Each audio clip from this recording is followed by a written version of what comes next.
وہ سب سے پہلے جو ہے وہ بات ہوگی. اور سردار مسعود خان صاحب جو ہے وہ ہمیں جوائن کر رہے ہیں, مستقل مندوب رہ چکے ہیں پاکستان کے اقوام متحدہ میں, اس کے علاوہ پاکستان کے سفیر رہ چکے ہیں امریکہ اور چین کے اندر. ان سے اس حوالے سے جو ہے وہ سب سے پہلے جو ہے وہ بات کرتے ہیں. سردار صاحب تھینک یو سو مچ, بہت شکریہ آپ کا وقت ہے. سردار صاحب بڑے مکس سگنلز ہیں جو اس وقت ہم دیکھ رہے ہیں. میڈیا میں یہ دعوے ہیں کہ کوئی معاہدہ ہونے کے قریب ہے, لیکن بیانات اور کچھ جو ڈیولپمنٹس کو دیکھا جائے تو صورتحال اس کے برعکس معلوم ہوتی ہے. سب سے پہلے تو میں آپ سے سمجھنا چاہتا ہوں کہ اس صورتحال کو ہمیں کس طرح سے ریڈ کرنا چاہیے, کس طرح سے جو ہے وہ اس کا کیا نتیجہ نکالنا چاہیے؟ یہ فیملیئر پیٹرن ہے, اس میں کوئی خاص تبدیلی نہیں آئی. صدر ٹرمپ کو جب بھی کوئی تجویز موصول ہوتی ہے اس کے بعد وہ پہلے خوشی کا اظہار کرتے ہیں, پھر اس کو وہ ریوائز کرنا شروع کر دیتے ہیں, اور پھر جو اس کے ساتھ ہی ایک طرف وہ اس میں مثبت پہلو نمایاں کرتے ہیں اور ساتھ ساتھ جو ہے جنگ کی دھمکی بھی دیتے ہیں. آج جو ان کے وزیر جنگ ہیں پیٹ ہیگسیت, انہوں نے بھی تمام جتنی بھی جو تھریٹس تھی وہ دہرائی ہیں کہ کس طریقے سے جو فوج ہے اس کے امریکی فوج کے سٹاک پائلز جو ہیں وہ سارے کے سارے جو ہے وہ ریپلینش ہو گئے ہیں اور وہ تیار ہیں. تو یہ وہ ان کرٹکس کو بھی جواب دیتے ہیں کہ ان کے پاس جو ہے سٹاک پائلز جو ہیں ڈرونز کے, میسائلز کے, اس کے علاوہ میسائل ڈیفنس سسٹم کے جو بھی استعمال کرنے ہیں بہت تیزی سے گھٹ گئے. تو اس لیے, اور دوسرا یہ ہے کہ ایران جو ہے عام طور پہ اس قسم کے بیانات کے اوپر رد عمل دیتا ہے. صدر ٹرمپ ایک طرف کیرٹ دکھا رہے ہوتے ہیں, دوسری طرف سٹک دکھا رہے ہوتے ہیں. انہوں نے جو میسیجنگ کی ہے یعنی وہ اپنے ٹروتھ سوشل کے ذریعے ایران کی طرف, وہ تھوڑی سی جو ہے وہ ایک قسم کی ڈی سٹیبلائزنگ تھی, کیونکہ انہوں نے اس میں وہ باتیں کہی ہیں جو مسودے میں شامل نہیں ہیں. مثال کے طور پر انہوں نے یہ کہا ہے, یعنی ایرانی ذرائع کے مطابق مثال کے طور پر انہوں نے یہ کہا ہے کہ جو بلاکیڈ ہے وہ بعد میں کھلے گا, جو ایران جو ہے وہ پہلے آبنہ ہرمز کو کھولے گا وداؤٹ ٹولز. تو اس قسم کا وہ کہتے ہیں کہ کوئی معاہدہ ابھی تک نہیں ہوا. اسی طریقے سے اگر نیوکلیئر کے اوپر چلے جائے تو انہوں نے کہا ہے کہ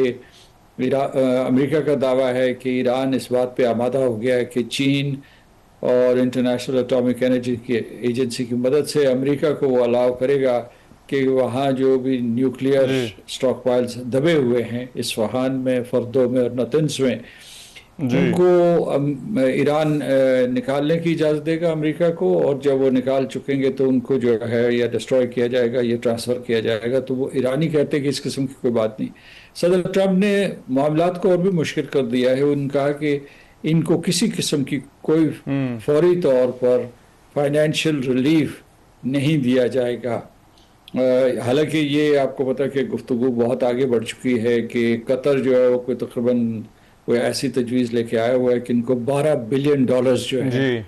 ایران کے حوالے کیے جائے. 12 سے میرا خیال ہے کہ 25 بلین کے قریب لگ بھگ امریکہ کے پاس ہیں جو اس کے فروزن ایسٹس ہیں. اس کے علاوہ ایران کی یہ بھی امید ہے کہ کسی طریقے سے جو فائنینشیل اور اکنامک سینکشنز ہیں وہ ختم ہو جائیں, اور یعنی یہ کہ ان کو تیل بیچنے کی اجازت دی جائے, جو کہ اس جنگ کے دوران امریکہ نے دی بھی تھی, اور اس کے بعد وہ سینکشنز لگاتے گئے. پھر جو ان کی پورٹس ہیں ایرانین پورٹس ہیں ان کا محاصرہ کر دیا گیا. تو the situation is a bit complicated. میرا یہ خیال ہے کہ اچھا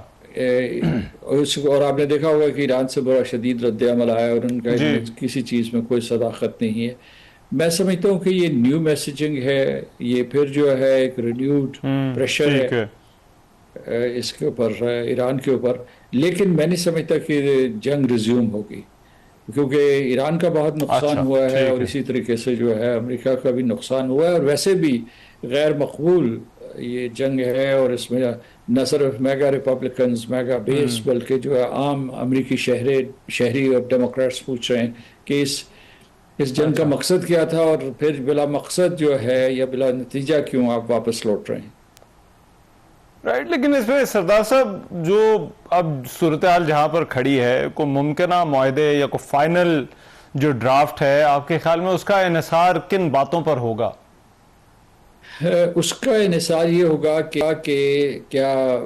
امریکہ اسرائیل کو قابو کر پائے گا, کیونکہ آپ کو پتہ ہے ایک تجویز یہ ہے اس معاہدے میں یا میمورنڈم آف انڈرسٹینڈنگ میں کہ جنگ بندی مکمل ہوگی، اور اس میں ایک ہڈن خواہش یا اسپریشن یہ بھی ہے کہ اسرائیل نہ صرف لبنان میں اپنے آپریشنز ختم کرے گا بلکہ it will pull back to the border. اب یہ ہے کہ اس نے اپنا قبضہ اور اس قبضے کی توسیع مزید شدید کر دی ہے، مطلب حملے شدید کر دیے ہیں، اور اس کے علاوہ جو ہے پہلے جو ہے اپنے آپ کو لٹانی ریور سے وہ کوئی تقریباً 40 کلومیٹر کے فاصلے میں ہے سدرن لیبنن میں، اس تک محدود کیا ہوا تھا، لیکن ابھی جو ہی یہ گفتگو بڑھتی چلی جا رہی ہے کہ کوئی معاہدہ ہو سکتا ہے تو وہ نارتھ کی طرف جانا شروع ہو گئے ہیں، اور زہرانی ریور اور اس کے بعد بکا ویلی، نبٹیا، ٹائرونس، سائڈون، ان تمام علاقوں کے اوپر جو اوپر نارتھ کی طرف ہیں انہوں نے حملے شروع کر دیے ہیں، اور اب تک جو ہے میرا خیال ہے کہ جو نام نہاد سیز فائر تھی اس کے بعد بھی انہوں نے کوئی 800 کے قریب لوگ جو ہے وہاں شہید کر دیے ہیں، اور بہت سے نیبرہڈز انہوں نے مسمار کر دیے ہیں۔ تو اس لیے یہ کہ جب تک اسرائیل کسی نہ کسی طریقے سے آن بورڈ نہیں ہوگا تب تک یہ ڈیل مجھے مشکل نظر آ رہی ہے۔ اور یہ اسرائیل کو جب تھوڑا سا کہا گیا کہ آپ خاموش رہیں، اس سلسلے میں سخت بیانات نہ دیں، تو ان کے جو ہواری اور حامی ہیں امریکہ میں جو سینٹ میں ہیں یا ہاؤس آف ریپرزینٹیٹیوز ہیں، انہوں نے آوازیں اٹھانا شروع کر دی کیونکہ ان کا بڑا انفلوئنس ہے وہاں۔ تو اس میں اسرائیل کو آن بورڈ لیے بغیر یہ مجھے ممکن نہیں نظر آتا، یعنی کسی طریقے سے امریکہ کو پہلے اپنی طاقت دکھانی ہوگی، اپنی پوری پوری ایک قسم کی سپریمیسی دکھانی ہوگی، اور یہی وجہ ہے یہ جو صدر ٹرمپ کی کمزوری کا باعث بنی ہوئی۔ اگرچہ بار بار انہوں نے کہا ہے کہ ان کے اوپر کوئی اس قسم کا دباؤ نہیں ہے، نہ اندرونی سیاست کا دباؤ ہے، لیکن حقیقت سب کو معلوم ہے کہ یہ جنگ اسرائیل کے کہنے پہ ہوئی تھی، اسرائیل ابھی بھی نہیں چاہتا یہ جنگ ختم ہو، اور اس کے بعد اسرائیل نے 2 کنڈیشنز بتائی ہیں کہ ان کے جو مسائل سسٹمز ہیں وہ کہہ رہے ہیں کہ اب ان کی انٹیلیجنس رپورٹس کہہ رہے ہیں کہ بڑی حد تک ایرانیوں کے مسائل ڈیفنس سسٹم یا مسائل سٹاک پائلز محفوظ ہیں، اور ڈرونز بھی بنانا شروع کیے کہ ان کو تباہ کر دیا جائے، اور اس کے بعد جو بھی نیوکلیئر انسٹالیشنز ہیں یا انفراسٹرکچر ہے اس کو مکمل طور پر تباہ کر دیا جائے۔ اچھا اس میں سردار صاحب اب جو ماحول ہے وہ کبھی مفاہمانہ ہو جاتا ہے، کبھی مخاصمانہ ہو جاتا ہے، تو بطور ثالث آپ کے خیال میں ہماری پرائرٹیز اس سارے معاملے میں یا ہمارا جو کردار ہے اس سارے معاملے میں اس وقت کیا ہونا چاہیے؟ ہماری اولی ترجیح یہ ہے کہ جنگ بند ہو، اور اس کے لیے مسلسل کوشش کر رہے ہیں، اور وہ اب تک کوششیں کامیاب رہی ہیں۔ اگر پاکستان کوشش نہ کرتا، امریکہ کو آمادہ نہ کرتا، ایران سے اپنا اعتماد بحال نہ کرتا، تو یہ جنگ بندی نہ ہوتی۔ تو آج بھی جنگ بندی برقرار ہے، جو اس میں اسکرمشز ہو رہی ہیں یا کچھ وائلیشنز ہو رہی ہیں، وہ بنیادی طور پر جو ان میں سے ہر پارٹی اور بالخصوص امریکہ جو ہے وہ اپنا it is trying to push the envelope, مثال کے طور پر یہ دیکھنا چاہتا ہے، ٹیسٹ کرنا چاہتا ہے کہ کسی طریقے سے وہ آبنائے ہرموز سے گزرے اور ایرانی کوئی ریاکشن نہ کرے، اور ایرانیز کی یہ ڈیمانڈ ہے کہ وہ جو ہے اس کے اوپر نہ صرف آبنائے ہرموز کے اوپر اپنی گورننس برقرار رکھیں گے بلکہ ٹول لیں گے۔ اب ٹول کی بجائے وہ کہہ رہے ہیں فیس لیں گے، سروس فیس لیں گے، اور اس میں عمان بھی شامل ہوگا۔ عمان کو الگ سے امریکہ کو دھمکی آ گئی ہے کہ اگر تم کسی اس قسم کے معاہدے میں شریک ہوئے تو اس کے بہت سنگین نتائج ہوں گے۔ تو یہ اس وقت صورتحال ہے کہ جو اس کے بارے میں ہمیں تشویش نہیں ہونی چاہیے، جو مائنر جو وائلیشنز ہو رہی ہیں۔ میرا خیال ہے کہ اس وقت جو پاکستان ہے وہ اپنا کام کر رہا ہے، یعنی جو لیٹسٹ فائن ٹیوننگ ہو رہی ہے ٹیکسٹ کی، یا جو نئے مطالبات امریکہ سے ابھر کے آ رہے ہیں، یا جو ایران کا ان کے اوپر رد عمل ہے، مسلسل پاکستان کے جو نیگوشیٹرز ہیں یا فیسیلیٹیٹرز ہیں ان کے ساتھ جو ہے کئی ایکٹرز رابطے میں ہیں، بالخصوص امریکہ اور تہران، اور اس کے ساتھ ساتھ عمان اور قطر بالخصوص میں اسے سر فہرست رکھوں گا، کیونکہ انہوں نے اس میں سے اس معاہدے میں سے جو اس کے فائنینشیل کمپوننٹس ہیں ان کو ایڈریس کرنا ہے۔ رائٹ، بہت شکریہ سردار مسعود خان صاحب ہمارے ساتھ موجود تھے اور بات کر رہے تھے سارے صورتحال پر. ابھی پروگرام میں ایک بریک لیں گے اور بریک کے بعد منیر اکرم صاحب جو ہے وہ اسی معاملے پر بات کرنے کے لیے ہمارے ساتھ موجود ہوں گے. واپس آتے ہیں اس بریک کے بعد. Welcome back after the break. کیا امریکہ اور ایران کسی فائنل ڈیل کے قریب ہیں یا نہیں؟ اور یہ جو ایک طرف میڈیا کے دعوے ہیں کہ ڈیل ہونے کے بہت قریب ہے، معاملات طے ہو چکے ہیں، لیکن ساتھ ہی ساتھ پھر کچھ ہم سخت بیانات بھی دیکھ رہے ہیں. اس پر بات کرنے کے لیے منیر اکرم صاحب اس وقت جو ہے وہ میرے ساتھ موجود ہیں. پاکستان کے سابق سینئر سفارتکار، مستقل مندوب رہ چکے ہیں اقوام متحدہ میں. منیر اکرم صاحب تھینک یو سو مچ جی، بہت شکریہ آپ کا وقت. منیر اکرم صاحب، یہ جو ہم کچھ مخاصمانہ بیانات جو ہے وہ دیکھ رہے ہیں، پھر ساتھ ہی میڈیا کے دعوے ہیں کہ معاملات تقریباً طے ہو چکے ہیں، how do you see this situation? آپ کو کیا لگتا ہے کہ کیا واقعی کوئی معاہدہ جو ہے وہ ہونے کے قریب ہے؟ جی، میری نظر میں یہی نظر آتا ہے، کیونکہ دونوں طرف سے بیانات جو آئے ہیں اس سے نظر آتا ہے کہ معاہدے پہ جو بڑے نقطے ہیں ان کے اوپر فیصلے ہو گئے ہیں. اب اس کی رکاوٹ کیا ہے؟ رکاوٹ میری نظر میں دو چیزیں ہو سکتی ہیں. ایک تو یہ ہے کہ دونوں جو فریق ہیں ان دونوں کو اپنی ڈومیسٹک آڈینس جو ہے اس کو دکھانا ہے کہ ہماری جیت ہو گئی اور یہ معاہدے سے ہمیں فلانے فائدے ہوئے. تو اسی وجہ سے میرے خیال میں ٹرمپ صاحب بیانات دے رہے ہیں، پہلے ڈیمانڈز کر رہے ہیں. وہ جو ڈیمانڈز وہ کیا انہوں نے، جو ٹروتھ سوشل کی پوسٹ کی تھی کل،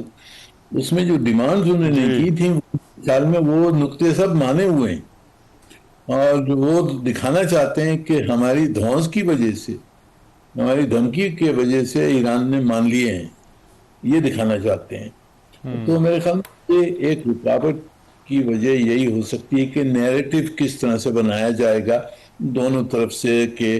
اپنی ڈومیسٹک آڈینس کو بتایا جائے کہ ہماری جیت ہوگی. دوسرا جو مسئلہ شاید ہو سکتا ہے وہ ہے لیبنان میں جو اسرائیل کی جو سیز فائر کی خلاف ورزیاں ہو رہی ہیں، وہاں حملے جاری ہیں اسرائیل کے. اور اگر یہ سیز فائر مکمل ہوگا، یہ میمورینڈم آف انڈرسٹینڈنگ میں،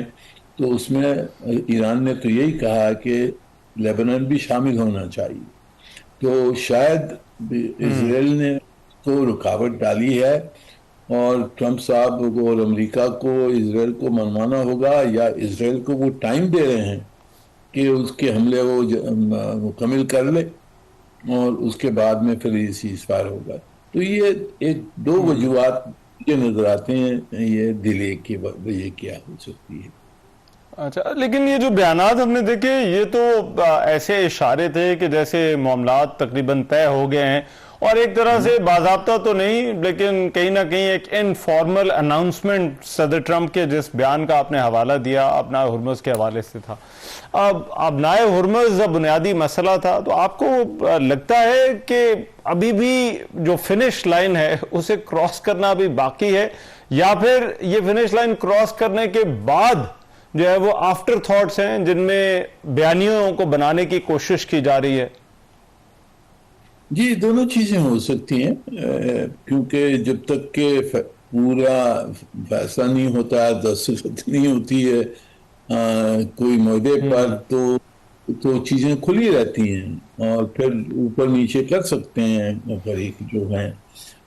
تو شاید اس میں کچھ جو لفظہ لفظی ہے اس کے اوپر کچھ اختلاف ہو، پر کوئی آپریشنل ریزنز بھی ہو سکتی ہیں، جیسے لیبنان کا سیز فائر کی ضرورت ہے، اور کچھ چیزوں پر جو ٹرمپ صاحب نے بیانات دیے ہیں اس کی وجہ سے کچھ غلط فہمیاں بھی بڑھ سکتی ہوں گی. ایرانیوں نے شاید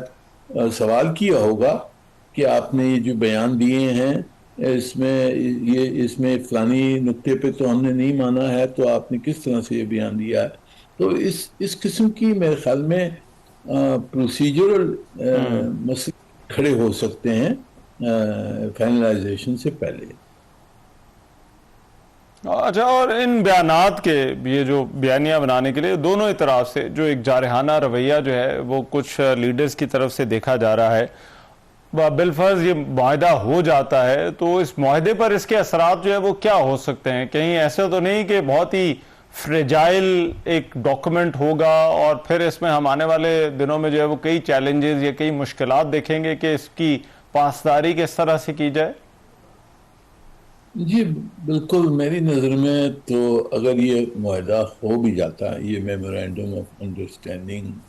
ہو جاتی ہے، پھر بھی حالات جو ہیں وہ تو بہت نازک رہیں گی، کیونکہ آپ نے دیکھا کہ غازہ میں پیس ڈیل کروائی، وہاں تو حالات آپ دیکھ رہے ہیں کہ کس طرح سے کھلی خلاف ورزی ہے اسرائیل کی طرف سے،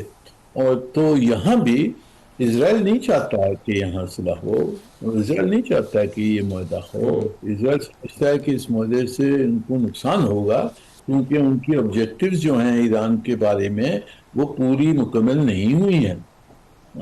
تو وہ تو چاہتے ہیں کہ جنگ جاری رہے، اور ان کے جو سپورٹرز ہیں جو واشنگٹن میں بیٹھے ہوئے ہیں، جو اسرائیلی لابی ہے اور اسرائیل کے دوست جو ہیں، وہ تو چاہتے ہیں کہ جنگ جاری رہے، اور ٹرمپ صاحب سے یہی کہا جا رہا ہے کہ جی آپ یہ کیوں مان رہے ہیں، اس وقت آپ جنگ جاری رکھیں، یہ حکومت جو ہے ایران میں اس کو گرائے، نقصان زیادہ کر کے یہ پھر اس کو شوشہ ہم شروع کریں اور اس حکومت کو نکالا جائے، تو یہ بھی یہ جاری رہے گا، جو اسرائیل کی جو شیطانی ہے وہ جاری رہے گی، اور اس خطے میں میرے خیال میں ٹینشن رہے گا ضرور، اور بہت نازک قسم کا معاہدہ ہوگا۔ اور یہ جو بیانات ہیں یہ سارے پروسیس میں سالس کا کام کتنا مشکل کر دیتے ہیں؟ جی بالکل، اس کا کام ان حالات میں تو بہت ہی مشکل ہیں۔ دیکھیں دونوں طرف سے، میری نظر میں دونوں طرف سے گول پوسٹ جو ہیں وہ چینج ہوتے رہی ہیں، کچھ پہلے کچھ کہنا، کچھ پہلے پھر اس کو بدلنا، یہ میرے خیال میں امریکہ کی طرف سے تو ظاہر ہے گول پوسٹ چینج ہوئے ہیں، شاید دوسری طرف سے بھی ہو، تو یہ بہت یعنی کہ مشکل جو ہماری ذاتی جو ایفرٹس ہیں وہ بہت بہت مشکل کنڈیشنز میں یہ ہم میڈیشن کر رہے ہیں۔ اچھا، اور منیر اکرم صاحب آپ نے جو بات کی کہ ڈومیسٹک جو ان کی آڈینس ہے یا ملکوں کے اپنے اپنے لوگ ہیں، ان کو ان کے سامنے تو جو ہے وہ دونوں فریقین ممکنہ طور پر اپنی اپنی وکٹری جو ہے وہ کلیم کریں گے، زیادہ سے زیادہ اس معاہدے کو بڑھا چڑھا کر جو چیزیں ان کی فیور میں ان کو پیش کیا جائے گا، تو آپ کے خیال میں یہ ممکنہ معاہدے کے بعد جو چیلنجز ہوں گے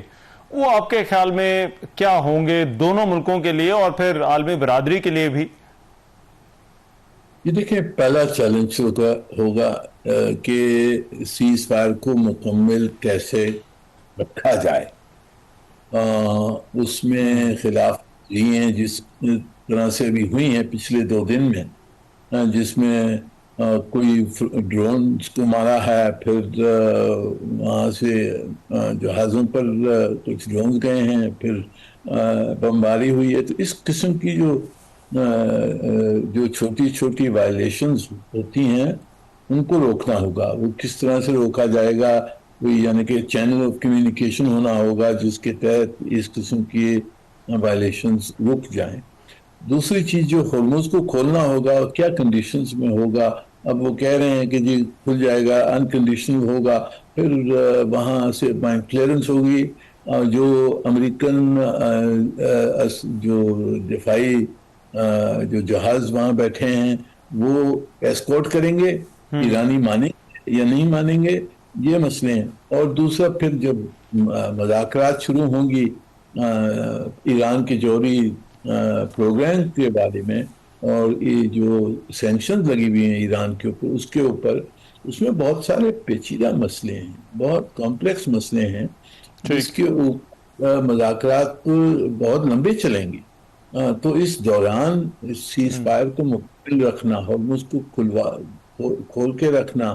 اور یہ مذاکرات جو ہیں اس کے اوپر پیش رفت کر کے کنکلوڈ کرنا 30 اور 60 دن میں بھی میرے خیال میں نہیں ہو سکے گا. یہ لمبا لمبا لمبا چلے گا یہ پروسیس. اور آپ کو لگتا ہے کہ اگر کوئی مفاہمتی یادداشت یا کوئی معاہدہ ہو جاتا ہے تو جو کولیٹرل ایشوز ہیں، جس طرح سے غزہ والا معاملہ ہے، لیبنان کا بھی آپ نے ذکر کیا،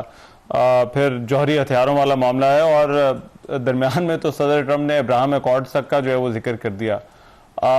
وہاں پر بھی جو ہے وہ اثر پڑے گا، یا پھر آپ کو لگتا ہے کہ ابھی معاملات یہاں تک کی مفاہمتی یادداشت تک کی ان دونوں کے درمیان ہی رہیں گے اور ان ایشوز کو جو ہے وہ بعد میں دیکھا جائے گا؟ جی دیکھیں، یہ جو معاہدہ ہوگا یہ تو صرف امریکہ اور ایران کے درمیان ہوگا. اس میں ٹرمپ صاحب کو کہنا دوسرے جو خلیج کے ممالک ہیں یا پاکستان سے کہ جو آپ ابراہم ایکارڈز مان لیں، اس کے تحت تو اس کی کوئی ریلیونس نہیں بنتی ہے. میرے خیال میں انہوں نے ایسے ہی شوشہ ڈال دیا، اسرائیلیوں کو خوش کرنے کے لیے وہ ڈال دیا ایک شوشہ. میرے خیال میں وہ معاہدے میں نہیں ہوگا. پر امریکہ کا جو پریشر ہے تو سب ممالکوں پر پریشر رہتا ہے اور رہے گا کہ آپ اسرائیل کو تسلیم کریں. اس میں پاکستان کا جو موقف ہے وہ تو بالکل ظاہر ہے. ہم نے تو ہر وقت کہا ہے کہ جی جب تک کہ فلسطینی اسٹیٹ نہیں بنے گا تو ہم تسلیم نہیں کر سکتے ہیں. میرے خیال میں سعودی عرب کا بھی یہی رخ ہے. تو وہ تو میرے خیال میں ایک طرف ہو جائے گا. پر یہ اسرائیل کا دیکھیں، یہ اسرائیل کا جو شوشہ ہے، جو اسرائیل کی شیطانی ہے، جو اسرائیل کی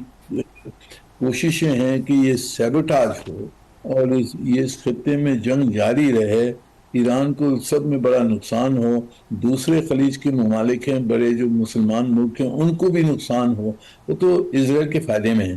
تو اسی لیے وہ تو چاہے گا کس نہ کس طریقے سے اس کو سیبوٹاج کرنا. اچھا ٹھیک، رائٹ، بہت شکریہ. منیر اکرم صاحب ہمارے ساتھ موجود تھے، بات کر رہے تھے بجٹ آنے والا ہے، بجٹ کے حوالے سے کیا ترجیحات ہیں، اور نئے ٹیکسز کی بھی بات ہو رہی ہے. اس پر پروگرام میں جو ہے وہ بات ہوگی اس بریک کے بعد. Welcome back after the break. Budget 5 جون 2026 کو پیش کیے جانے کا امکان ہے. وفاقی بجٹ جو ہے وہ پیش کیے جانے کی تیاریاں آخری مراحل میں داخل ہو چکے ہیں. صدر مملکت آصف علی زرداری نے اس حوالے سے بجٹ اجلاس بھی طلب کر لیے ہیں. انہوں نے قومی اسمبلی اور سینٹ کے اجلاس 5 جون کو طلب کیے ہیں. ایکسپریس نیوز کے مطابق بجٹ میں ٹیکسز میں اضافے سے سولر پینلز، الیکٹرک اور ہائیبرڈ گاڑیاں جو ہیں وہ مہنگی ہونے کا امکان ہے. وفاقی حکومت کی جانب سے بجٹ میں سولر پینلز پر جی ایس ٹی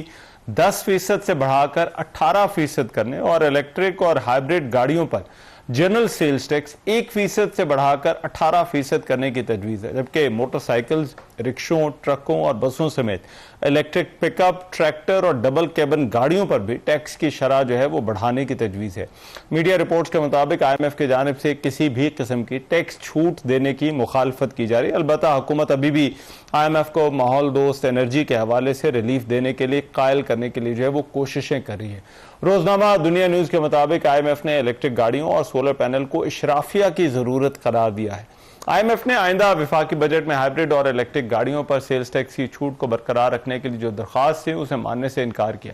آنے والے بجٹ میں زراعت کے حوالے سے بھی بہت زیادہ بات ہو رہی ہے. کیا ترجیحات ہونی چاہیے یا کیا نہیں؟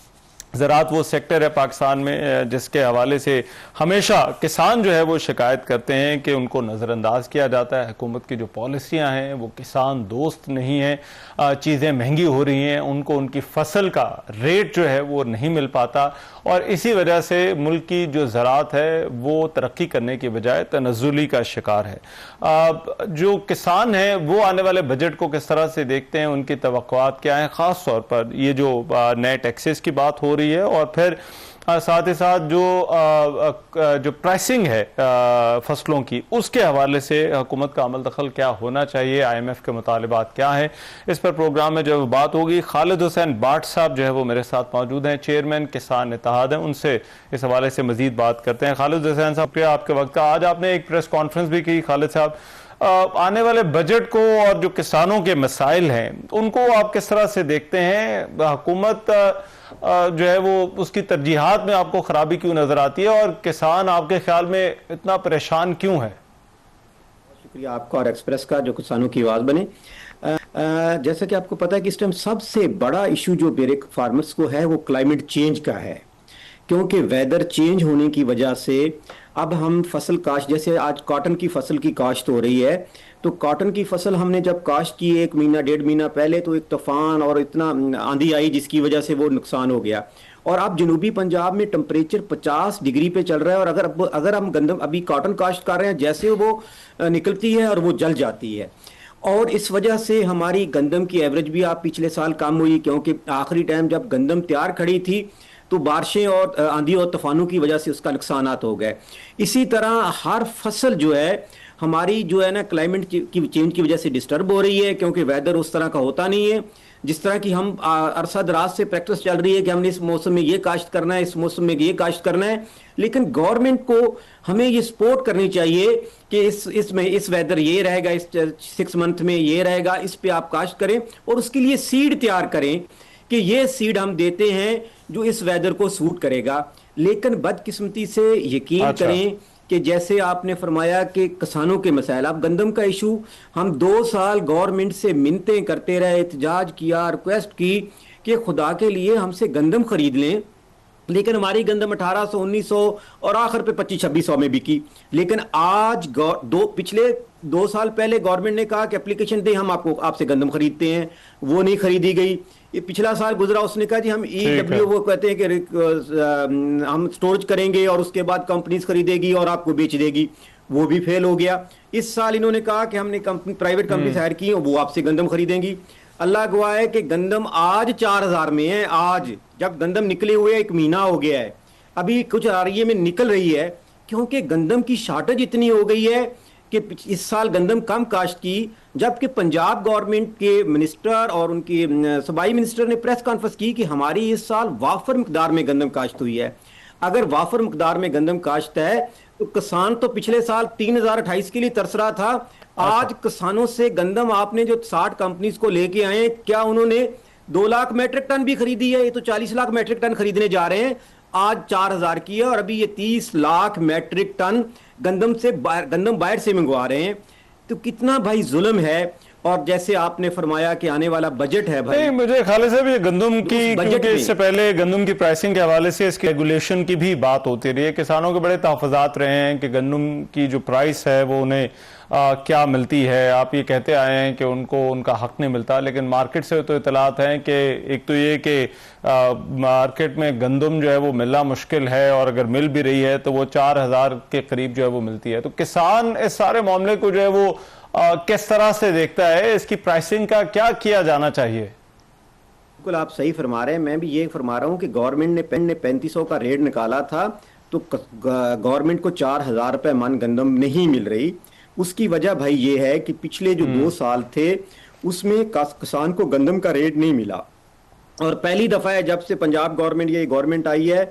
پہلے شروع سے لے کے آج تک پاسکو اور فوڈ خریدتا تھا، اپنے پاس سٹورج ہوتے تھے۔ جب سے گورنمنٹ پنجاب نے یہ کہا کہ ہم نے فارمر سے گندم نہیں خریدنی اور ڈی ریگولیٹ کر دینی ہے، پھر کرنے کے بعد یہ کیسا ظلم ہے کہ پھر میں صوبہ سندھ میں بیچوں، میں KPK میں بیچوں، میں بلوچستان میں بیچوں، جہاں مرضی گندم بیچوں، پھر آپ کون ہوتے ہیں روکنے والے؟ جب آپ نے کہہ دیا کہ آپ کی چیز ہے آپ جہاں مرضی بیچیں، نہ وہ بیچنی دی، بارڈر بند کر دیے، رستے بند کر دیے۔ اور ابھی بھی میں آپ کے چینل کے حوالے سے اور آپ کے حوالے سے خاص کر پنجاب گورنمنٹ سے اپیل کرتا ہوں کہ خدا کے واسطے بلوچستان KPK میں ہمارے سکیورٹی ادارے لڑ رہے ہیں، امن کی صورتحال بہت خراب ہے، اور اگر پنجاب گورنمنٹ یہ کرے گی کہ گندم کی سپلائی ان کو روک دے گی یا گندم روک دے گی دوسرے صوبوں کو جانے کے لیے، تو یہ ایک بڑا میسج غلط جائے گا۔ میں اپیل کرتا ہوں کہ گندم اگر آپ نے منگوانی ہے باہر سے تو فیڈرل گورنمنٹ جو ہے نا 40 لاکھ 50 لاکھ میٹرک ٹن منگوا لے اور سارے صوبوں کو دے دے۔ تو اس طرح کی چیزیں ہیں۔ ہم یہ کہتے ہیں کہ گندم آج 4000 کی اس لیے ہوگی بھائی کہ گندم پچھلے سال ہم نے کاشتی کم کی، پھر کلائمیٹ چینج کی وجہ سے اس کی ایوریج کم آ گئی،